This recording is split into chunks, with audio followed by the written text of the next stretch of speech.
Okay.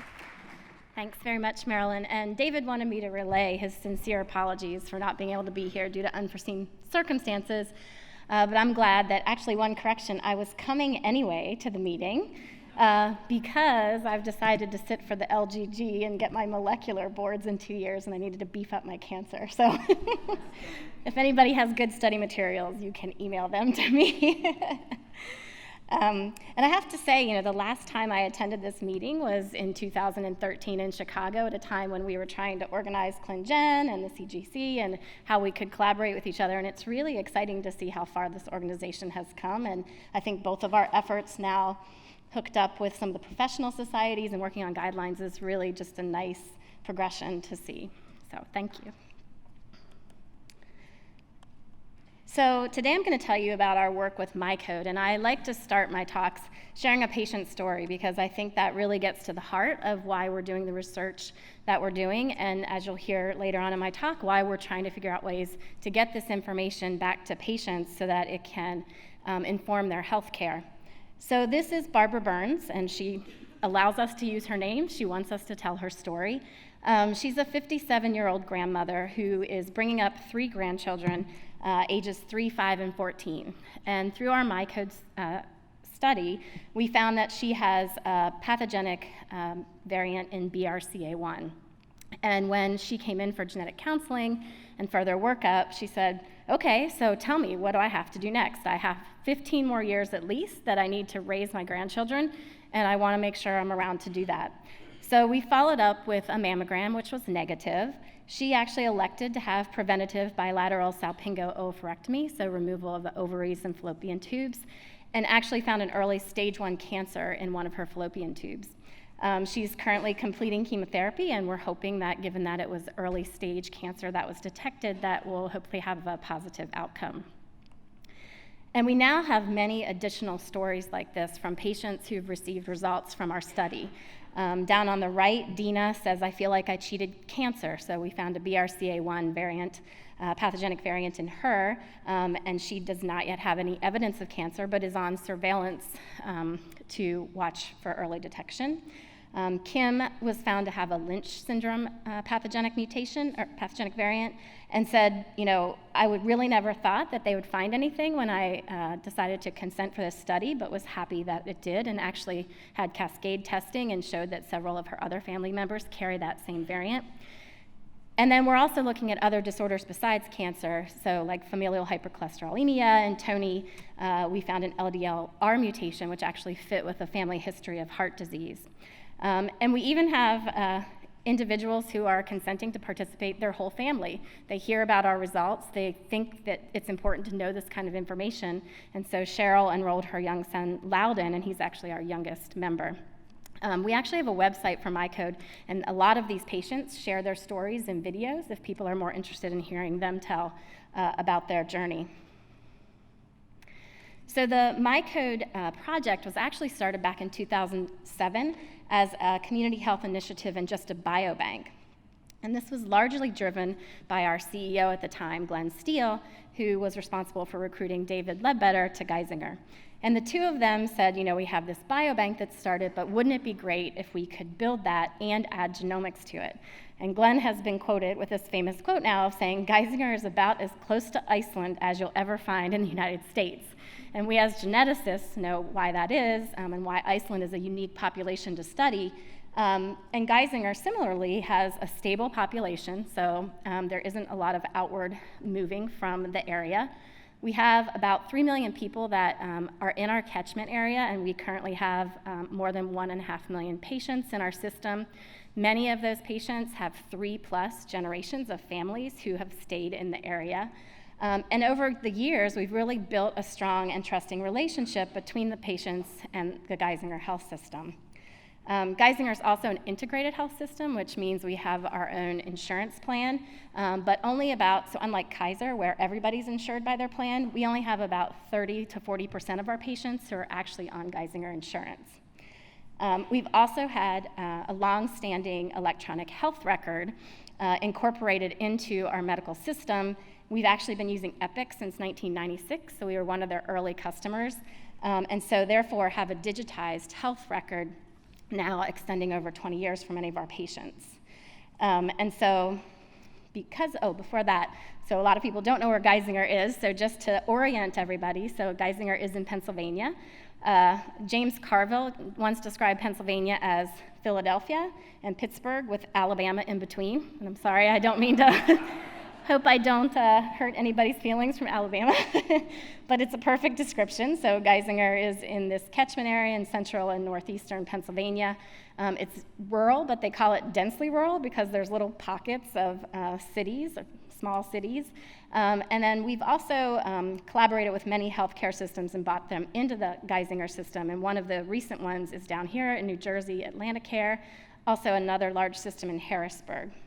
So, so for our MyCode study in the biobanking, we've actually built on the clinical infrastructure for the research project. So patients are identified who are eligible from the study from the electronic health record. They're asked if they'd like to participate and consent.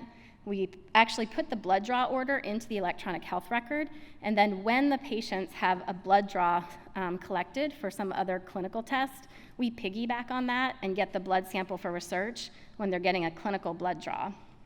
The samples then sent to our general lab. The research samples are retrieved and coded. One important thing to point out, which will become evident why it's important later in the talk in regards to returning results to patients, is that this whole process is maintained in a CLIA-approved laboratory environment. And then the samples are stored and tracked and sent for the different types of analysis or research that's being done. So as I said, we started this effort in 2007. We have a very high consent rate compared to other research studies, so 65 to 85%, and in many clinics it's greater than 90%. We consent mainly right now through in-person clinics, so just having our consent staff in waiting rooms or throughout the hospital system, and anybody who's coming in for care can be asked to participate in the study. We also have started more electronic and online methods for consenting now, including our My Geisinger patient portal. And we just hit a milestone a few weeks ago, so we just consented our 250,000th patient about 2 weeks ago and have a celebration actually planned tomorrow.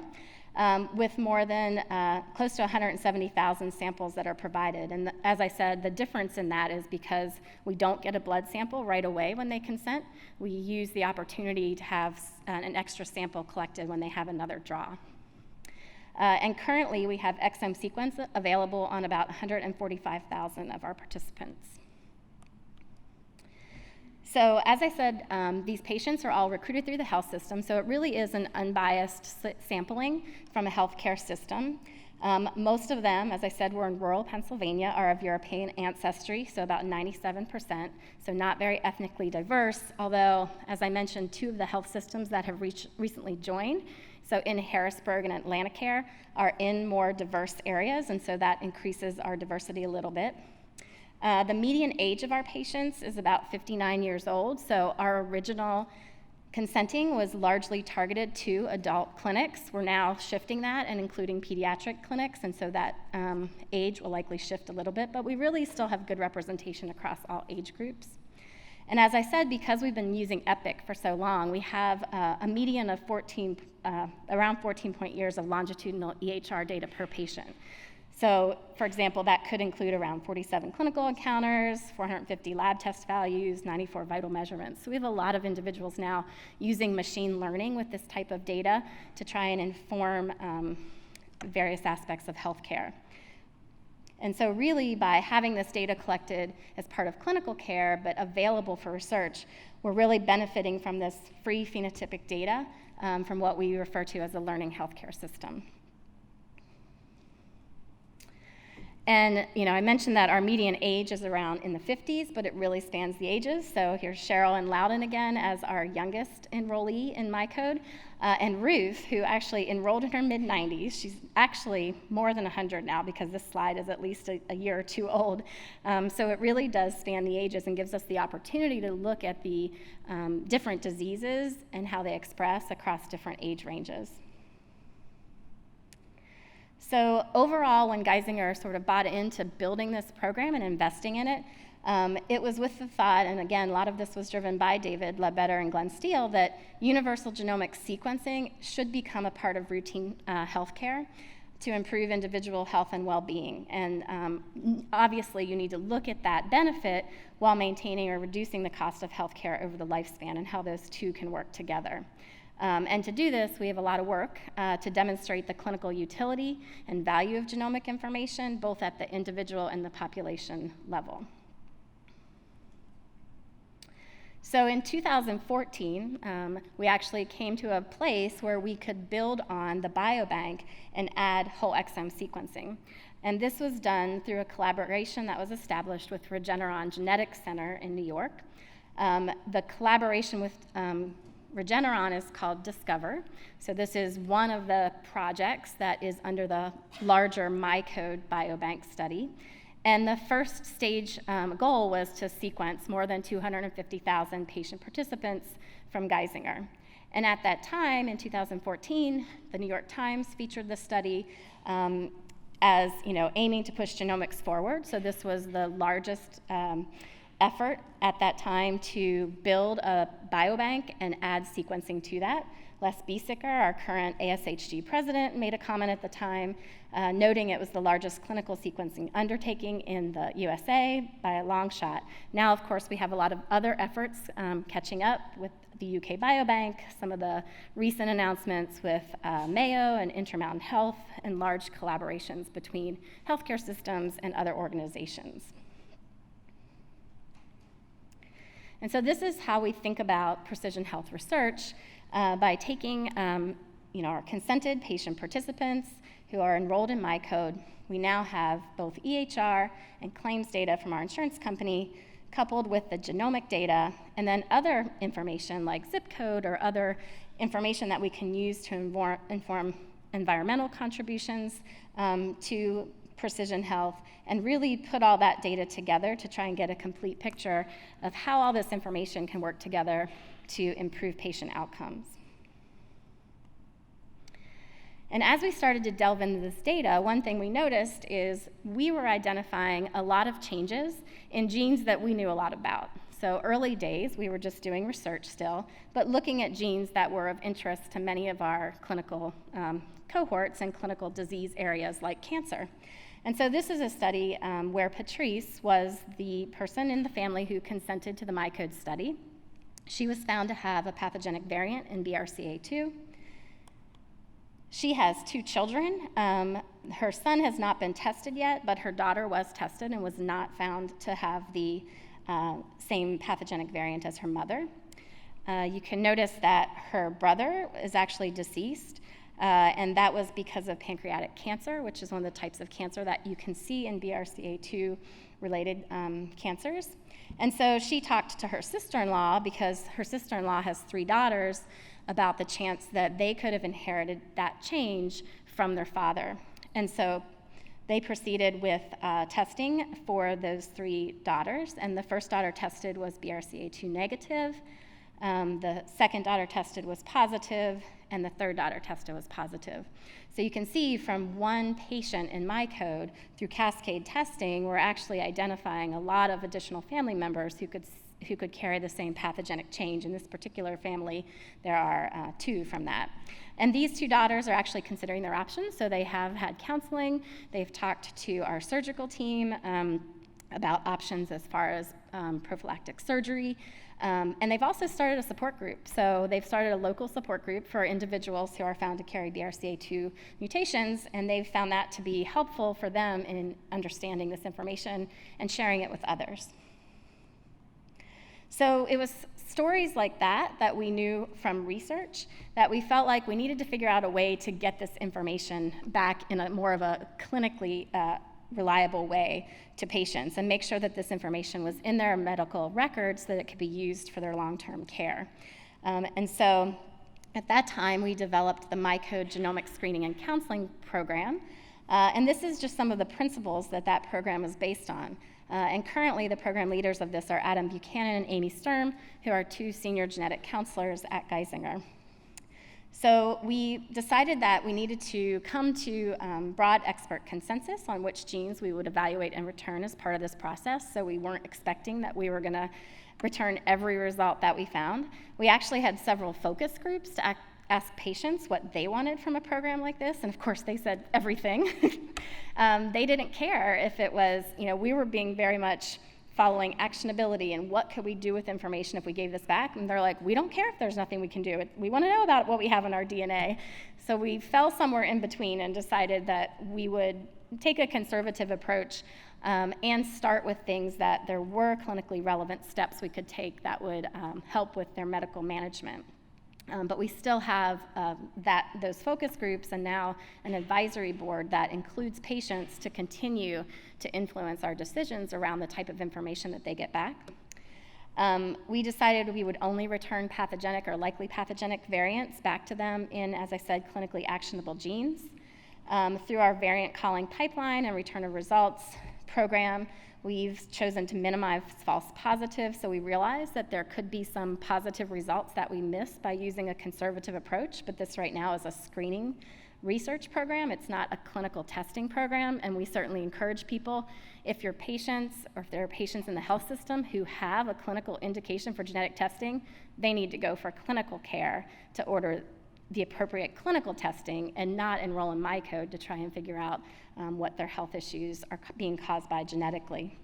And we're also pretty conservative about what we call pathogenic or likely pathogenic positive. So we really rely on those ones that are well established, slam dunk, that you can be quite sure that they are going to remain pathogenic or likely pathogenic and not revert to an uncertain change.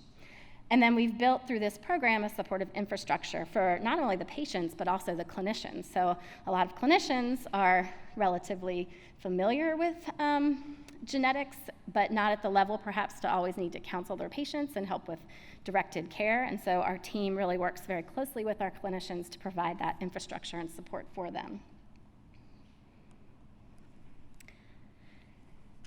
So for our gene list, after discussions with our committee, we've actually ended up with 61 genes that we report as sort of as part of this program. We reviewed them for actionability using both internal criteria, definitions proposed by the Centers for Disease Control, and also by definitions proposed by the American College of Medical Genetics and Genomics through their secondary findings guidelines. We've also relied on some of the work done with the ClinGen actionability group for this list of genes. And as I said, we only report those variants that are pathogenic or likely pathogenic, and also look at specific disease gene associations, so the particular diseases for which there is medical actionability that we could go through. So for our variant pipeline, while Regeneron does our sequencing for us, we actually have our own variant calling pipeline in-house that I help to lead, and we're doing variant calling, variant filtration, variant review, so typical pipeline. And then once we identify variants that fit our criteria for likely pathogenic or pathogenic, we're having them confirmed in a CLIA-approved clinical laboratory. So remember, I told you as part of our biobanking process, we actually keep the samples in a CLIA environment. So one sample is sent to Regeneron, the other sample is saved within our CLIA environment because Regeneron is not CLIA approved, they're a research laboratory. So that if we find anything, we take our sample from our CLIA biobank and send that for CLIA confirmation.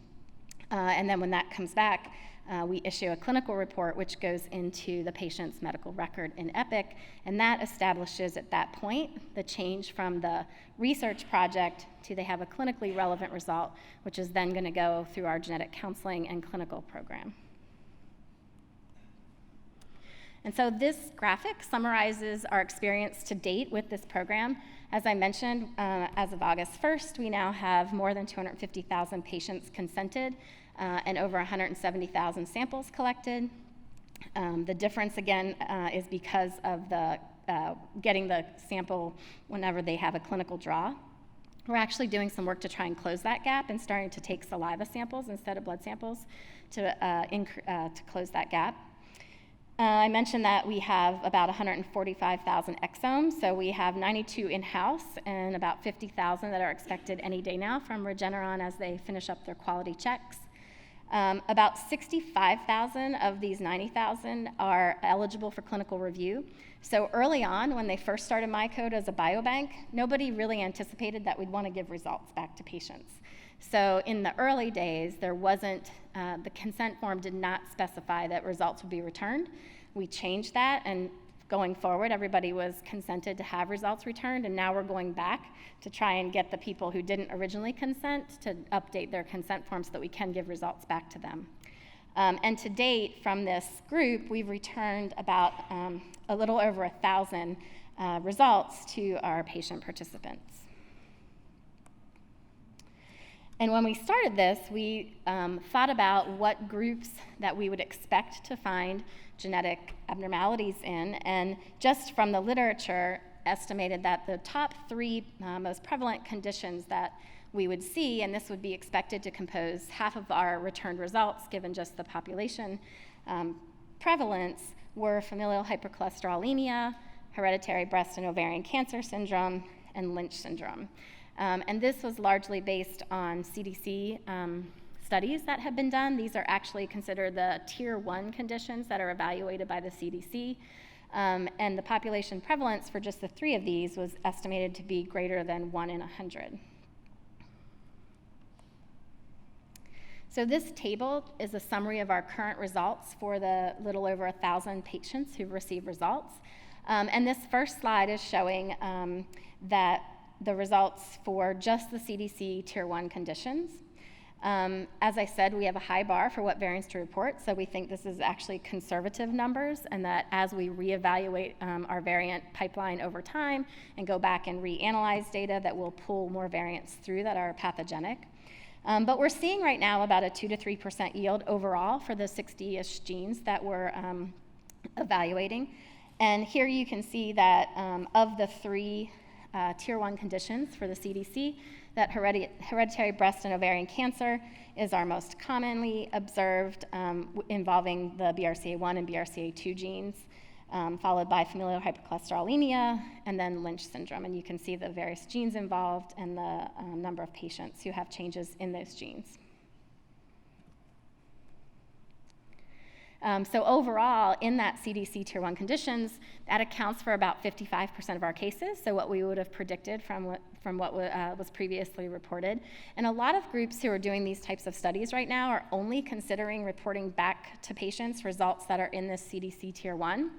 I think our studies have shown that it's important to include other genes. We know a lot about these other genes, and we're clearly finding positives in these other genes.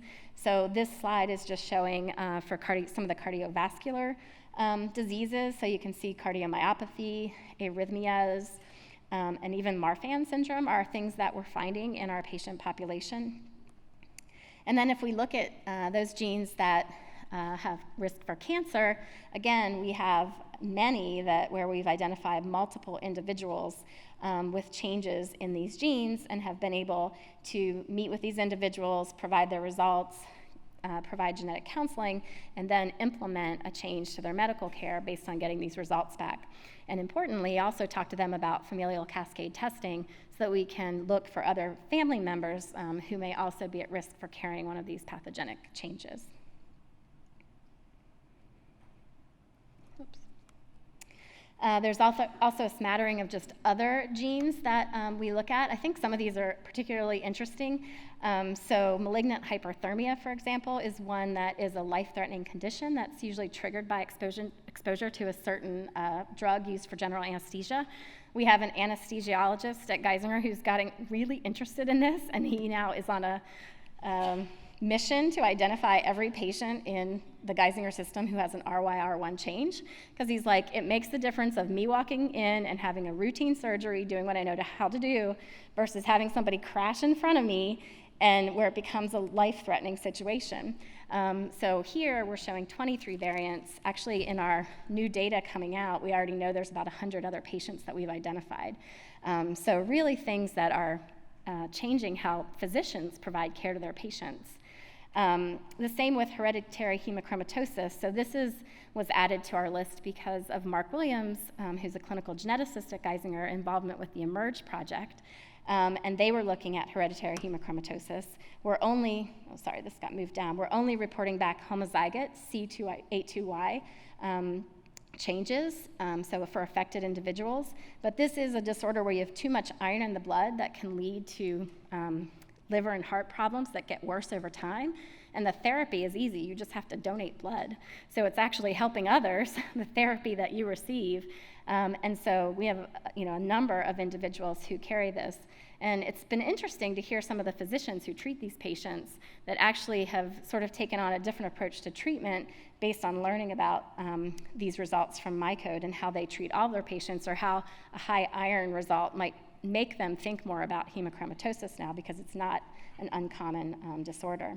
I think the other interesting aspect, both for our cancer results, but as well as for our other, is that these results have now engaged more than 300 different, not only primary care providers, but specialists. And so the next slide just shows some of the clinical specialty areas that have been impacted once we have a finding in one of the HbOC, Lynch, or familial hypercholesterolemia genes, that really this is helping to inform other areas of medicine beyond what we might originally anticipate. So there are a few studies now where some of our investigators have specifically looked at our results in BRCA1 and 2, or some of the other cancer genes. This study was led by Adam Buchanan. It was e-published in 2017 and published in 2018, but it was an early study where they just, from our unselected MyCode biobank, looked at early cancer diagnoses in patients who had BRCA1 or 2 variants. And so they looked at 55 patients who had either likely pathogenic or pathogenic variants. They did an EHR query for the variant diagnosis. So did these patients have any indication of carrying a change in one of these genes? They also looked for any BRCA1 or 2 associated cancer diagnoses. And what they found were that 18 patients, or about 30%, were aware of their BRCA1 or 2 variant via clinical testing, or due to a personal history of a BRCA1 or 2 related cancer. So about 7 patients were aware based on clinical testing, and 11 had a personal family history of a BRCA2 related cancer. However, 37 patients, so 67%, did not know their BRCA1/2 variant status, and they did not have a personal cancer history. And of these 37 patients, 33 were eligible for risk-associated management. So one of the things this study looked at is clinical outcomes and management related to that in those 33 patients. And in 3 of those patients, so about 9%, that had a pathogenic change, they found early-stage cancer diagnoses that were particularly looked at for because of the result from MyCode. So there was a 57-year-old woman who had fallopian tube cancer detected on a preventative bilateral salpingo oophorectomy. There was a 56-year-old woman who had bilateral DCIS detected on surveillance breast MRI, and a 55-year-old man who had elevated PSA, and then a following positive prostate biopsy. So each of these diagnoses was prompted by clinical work that followed the results disclosure from MyCode. And it just highlights the importance of the link to, when you have this information, making sure that patients get clinical support to follow up and actually do the surveillance that's warranted for their care. Another recent study was led by, again, Adam Buchanan with one of our clinical geneticists, Murugu Manikam, again, looking at more of a population-based genomic screening. So in this, they were using data from about 50,000 members of our cohort, looking at individuals who had pathogenic or likely pathogenic changes in BRCA1 and 2, and trying to characterize the feature that were associated with those changes. So from this data set, they were able to estimate a prevalence for BRCA1 and 2 variants in our population, which actually is about 1 in 200 in our current estimates. This is actually 2 times more than most of the clinical ascertainment estimates that are out there. And I would say one thing overall we're learning from our study is that this isn't true just for BRCA1 and 2, but for many of the genes that we're studying, we're finding in this type of population-based survey rather than studies that were mainly driven by indications where testing is done on an indication-based manner, that the prevalence of people who carry these pathogenic changes is about 2 times higher than what we previously thought. In this study, about 35% had BRCA1 variants and 64% had BRCA2. This is a little bit different than what's in the literature. Most people say it's about even, and we again wonder if some of the differences could be just due to ascertainment bias and how we're have an unselected population that we're testing. 82% of individuals in this cohort had no previous clinical testing for BRCA1 and 2, and actually 50% of them would not even meet the guidelines for clinical genetic testing. So it's not that people meet the guidelines and then aren't getting the test. It really is that for the current guidelines, they don't meet the requirements. The other finding in this study was that there was a significant increased risk for both breast and ovarian cancer in individuals who carried these likely pathogenic or pathogenic variants compared to those without. And so for breast cancer, that's an odds ratio of about 5.95, and for ovarian, it's 18.3. A more recent study that Adam has led is really starting to look at the clinical utility of this information and what clinical utility comes out of a genomic screening program. And in this study, we focused just on those CDC Tier 1 applications. And so we looked at 352 patients that had either hereditary breast and ovarian cancer syndrome, Lynch syndrome, or familial hypercholesterolemia. They did a retrospective chart review from May 2015 to February 2018. The chart review was double-coded, performed by genetic counselors, an OBGYN resident, and then the median follow-up window for this data was about 21.8 months. So the primary outcomes that they looked at in these Tier 1 results in 352 patients was what percent of patients with a pathogenic or likely pathogenic variant, again, did not have previous clinical genetic testing. Again, we found a high percent, so about 87%. But if you looked in the EHR, 42% of these patients actually had evidence of a personal history of cancer. So they've had a cancer diagnosis, they just never had genetic testing to see if it was caused by one of the genetic causes that we know of.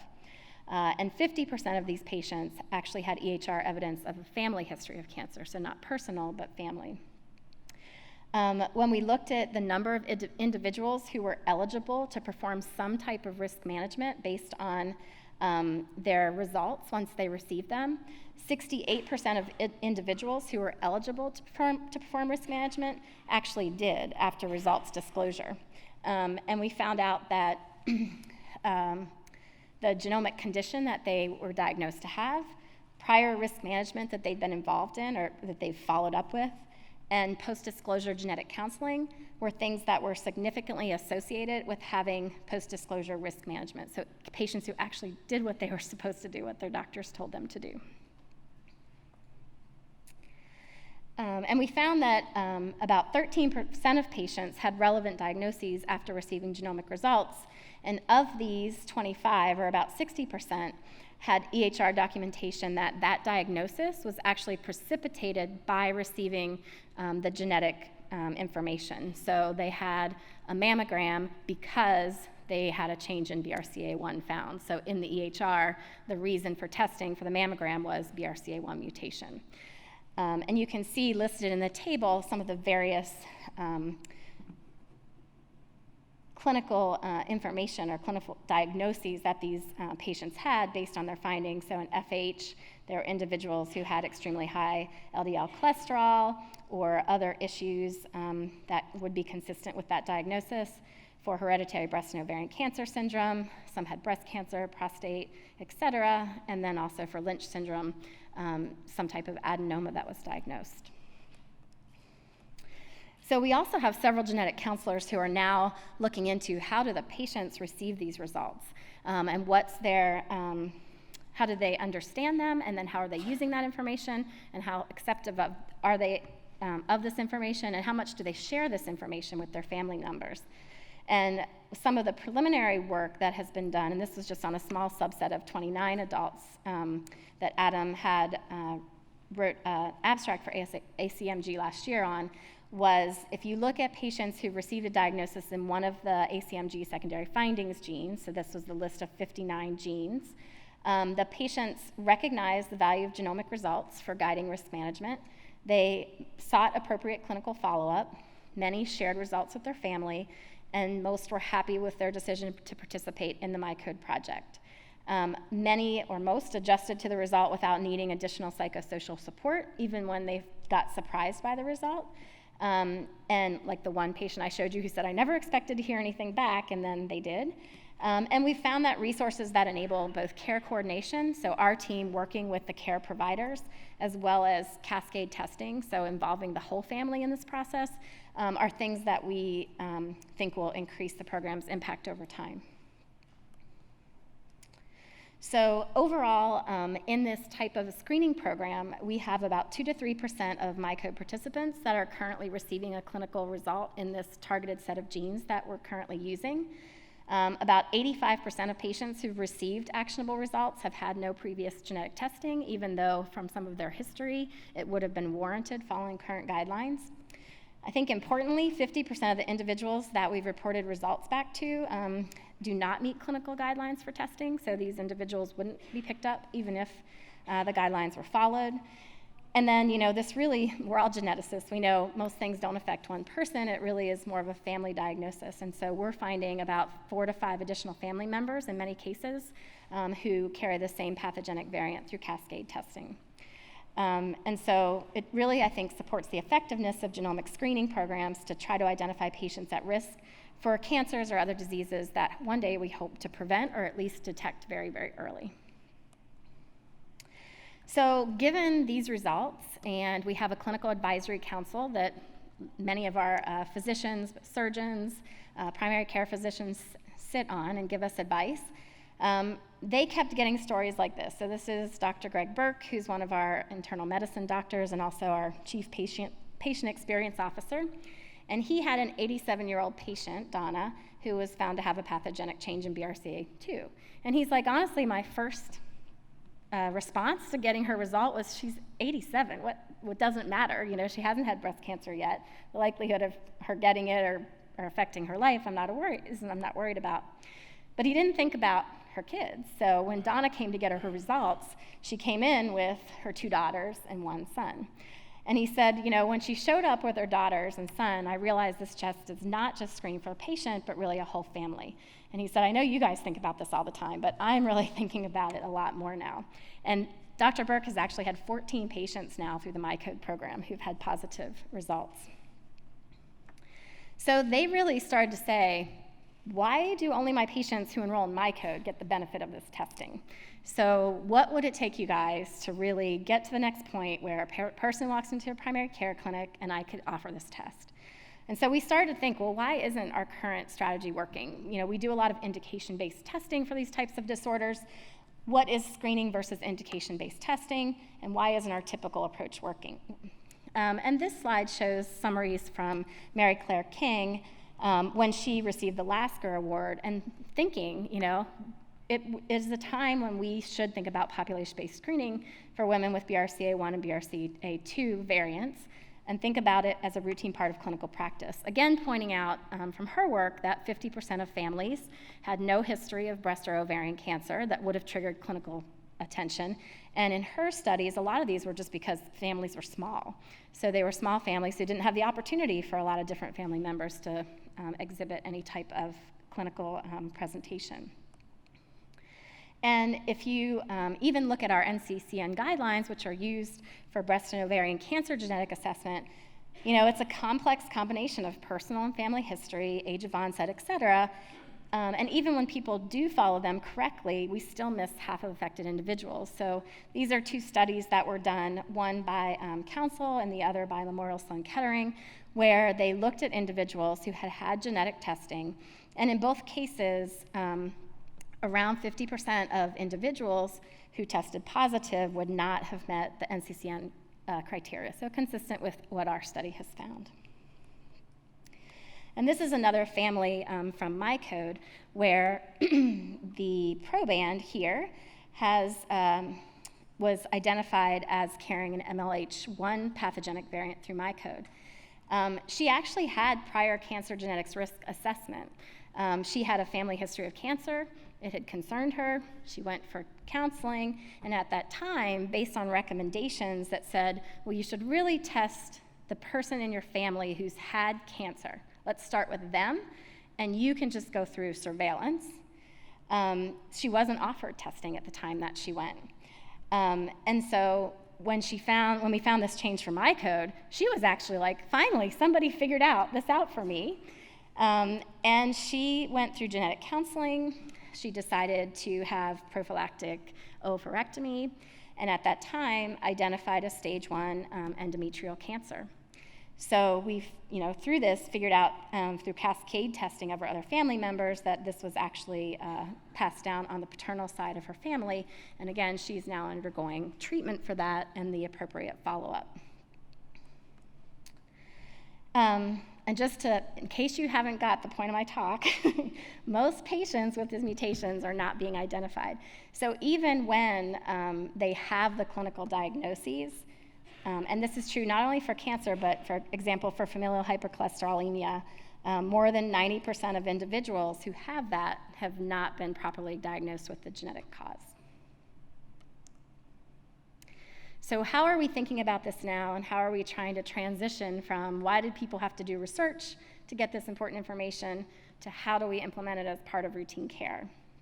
And so in 2018, we were having a lot of discussions about this, how we could do this in sort of a conservative, starting out slow, building a program, working actually with our health plan. So we've worked very closely with our health plan, even just for typical genetic testing like microarray and exomes for our patients who have clinical indications. So they're very interested in discussing how this works for insurers. And we were thinking about this in a way of, we want to provide anticipatory care for disease prevention instead of reacting to patients already having an illness and then treating it. We've had several examples of earlier detection, resulting in positive outcomes from being able to get treatment earlier. And then also just the fact that we really are working with families here, and when we identify one proband, the cascade effect is pretty huge. So we were having pretty conservative discussions, how we might do this, what we could do, and our CEO, who actually just left Geisinger a few months ago, so our CEO at the time, David Feinberg, was going to give a talk at a health conference in Las Vegas. And we prepared slides for him and said, this is what we're thinking about. One day we'll do this. Here's our results from our research study. And next thing you know, we heard through Google News, Geisinger's doing sequencing on every patient today. So our best attempts to sort of curb his enthusiasm about this did not work very well. And he got back from the conference, and he called a few of us into his office, and he's like, my wife always tells me I get overexcited and I say things too soon. And he said, but seriously, how fast can you guys do this? So we said, we'll try for 2 months. So that was in May, and on July 10th last year, Dr. Feinberg was our first patient, and there he is getting his blood drawn by the poor phlebotomist who had 10 cameras around her for the TV news. And so we did launch this as a pilot in one of our primary care clinics. And this was done with support from, we had a quality fund grant from our insurance plan, as well as a private donation from a foundation who had been supporting my code. And actually, it was very timely. They approached us within this time frame and said, we'd really like to do something more clinical. How do we get something more clinical? And we were like, well. So it was perfect timing for trying to fund this pilot. And again, I think everybody in this room is familiar with the differences between a research study versus what we do from clinical genetic services, where we're really doing indication-based testing, versus population health screening. So really now thinking about this as a screening test, and not only for primary care, but just for any patient who is getting care, where it almost becomes a care gap. If they don't have this test, it's something that's offered. We actually chose to do exome for this. So one of the things we thought about when building this type of program is if we have this information, we'd like to be able to use it over time, reevaluate it, go back, and add more genes over time. So it made sense to us, especially with our patient population being so stable, that this information really created a genomic health record for them and lets us go re-interrogate the genomic sequence over time. And so we do the exome, but right now we just analyze the genes that I said in the 59 genes on the ACMG secondary finding list. This is a clinical test, so just like any other clinical test, there's a turnaround time, which actually is about 4 weeks, not 6 to 8, and this gets a clinical screening report. So this is either a positive screen result or what I like to call a negative for now screen result. So we try to explain to patients that this really is an iterative process. We learn new things every day about variants in genes. We could add genes in the future, and it's really, if you have a negative result, it doesn't mean that it will always still be negative, and patients seem to understand that concept pretty well. The other reason we chose whole exome compared to some of the other approaches people are taking is demonstrated in this slide. So here we have 272 Geisinger patients who we know have disease-causing BRCA1 and 2 variants that we identified through our whole exome sequencing program. But if you look at some of the tests on the market now, like the 23andMe, where they're only testing for 3 variants, we would have only detected 14 of these. And so instead of trying to build a screening test that has a selected number of variants on it, and this is sort of the extreme, but we felt like having the exome data was better for our program at this time. And I think everybody here knows why 23andMe selected the variants they did, but for our particular population, we don't really have a large Ashkenazi Jewish population, so most of them would not have received a result. And so by doing this type of program and using exome sequence data, we're allowed to provide more targeted preventive care now, but over time update results without having to go back and redraw the patients or redo a genomic test. We can look at additional genes. We could look at their updated variants, which we already know from our second analysis of our first 90,000 exomes. Even with the updates to ClinVar now with variants that are 2-star or above, we already see a lot more just within a year's time frame. So just demonstrating the changes in our field going forward. And then, as I said, we could also add additional genes to that list as we go forward if the committee decides to do that.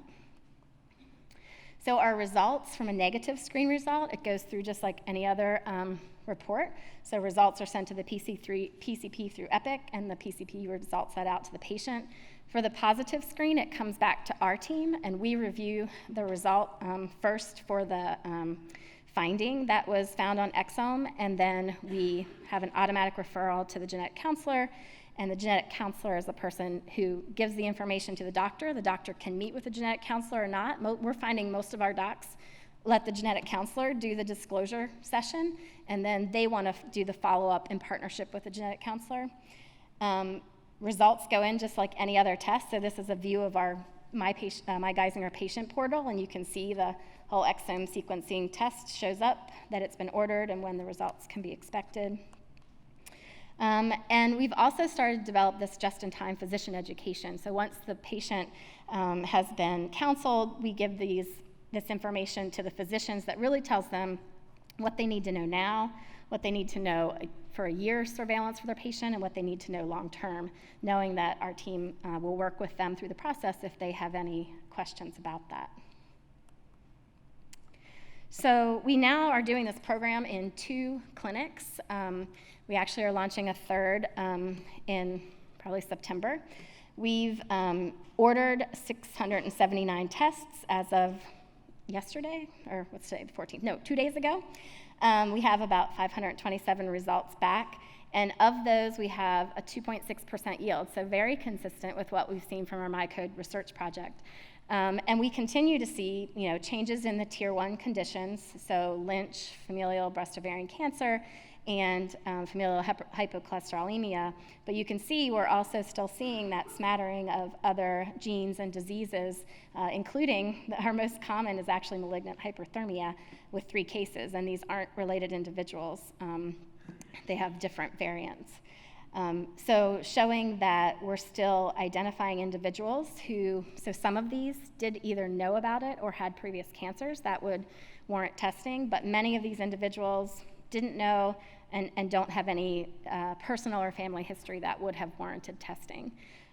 We're following the patients with 6-month surveys to see how they accept these results and then what they do for family follow-up. And so far, all of the patients are happy to get this information. They understand. They're working with our team to follow up, and I think it gives them a sense of control over trying to manage their health and having a little bit of a leg up on getting in front of something before they have symptoms. So for these few sites, it's fully incorporated into routine PCP visits. We've tried to minimize the amount of time by the provider, so we had lots of discussions over, does this need consent? Does it not? How do you do that? And our primary care providers like, do we get consent for a cholesterol test? We talked about it in relationship to sort of an HIV test. And what they do for that is what's called a verbal consent. And so that's what we decided to do, but it's relatively simple. It says, would you like to have a DNA test that can detect risk for cancer, heart disease, or other disorders? Yes or no. They check it in Epic that they've verified that the patient would like to have this test, and then that prompts the ordering of the test and the ordering of the blood draw in one Epic Smart Set. As I said, we work with our PACPs for positive results, and really the whole goal of this program is trying to keep our patients healthy rather than treating them once they are afflicted with a disease. So looking forward, we now have a program called Geisinger National that Hunt Willard is leading. We were getting a lot of inquiries from other healthcare systems about wanting to try to start these types of programs and what they would need to do. And so this group is actually looking at how we would partner with other healthcare systems to implement this type of testing and what type of support they would use or what type of materials that we've developed could be transferable to other groups. And so overall, and just to summarize, I think our data are supporting routine genomic screening for the CDC Tier 1 applications. This has actually been also, the National Academy of Medicine has also recently supported this type of screening for these 3 disease areas. But as I said, and from our data, we think there are other genetic disorders that can add additional benefit from this type of testing. Importantly, 50% of patients don't meet routine criteria, so this gives us an opportunity to identify patients who are at risk for these disorders and provide management and changes to their healthcare, which we hope can improve outcomes. We do have early evidence that getting this positive result, patients are following rules for the most part and doing the surveillance that they're told to do, allowing us to have earlier detection of disease and hopefully prevention. And we're currently evaluating the feasibility of this. So as I said, we're working with our health plan, which is nice to have and allows us to do some economical analysis. But certainly we know the costs of sequencing are coming down over time. And right now, whole exome sequencing is around $500 if you look at sort of general estimates. If it got to a point that was $100, we're having real conversations with our health plan that could be a price point where every patient, if we had a $100 test, that could avoid, they get cancer, they need surgery, they need chemotherapy, they have a recurrence, they need, that really there might be a benefit to doing this type of screening. So we're looking at the cost of the test and how the cost might be driven down to cost avoidance of providing some of the management things that would be needed if the patients end up with one of these disorders. So I'm going to stop there and thank certainly all of the patients who've participated in our research, as well as the providers and staff who help gather the information that we use to generate the information for our studies. We have a large MyCode research team, including our genetic counselors and other leadership members, and then also now our population health genomic screening team that's launching in the three clinics. And then funding from our Geisinger research, the health plan, as well as the Miracle Foundation for the population health screening. So thank you, and I'm happy to take any questions.